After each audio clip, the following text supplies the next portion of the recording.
mostreu d'orgull, que hagueu pogut venir i bueno, pues que estiguem plegats.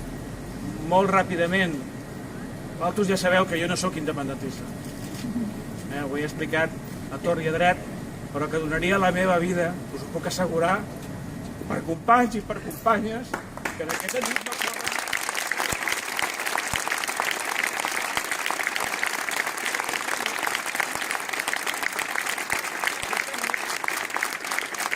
Aquesta nit no poden dormir a casa amb els seus fills i les seves filles. Mireu, hem fet grans coses com a poble. Crec que ens hem de sentir orgullosos i ara ho volen xafar tot això. I us tinc que dir que no ho permetrem. No ho permetrem perquè som un poble gran, una gent gran, una societat madura.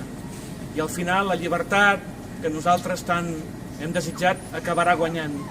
Per tant, que els treguin, els Jordis, que els treguin de la presó, els membres del govern que els treguin a la presó i els membres de la mesa espero que la setmana que ve no anem a la presó. Però us puc assegurar que després a la presó sortirà la llum i com a poble i de forma unida tots i totes guanyarem. Gràcies i visca Catalunya.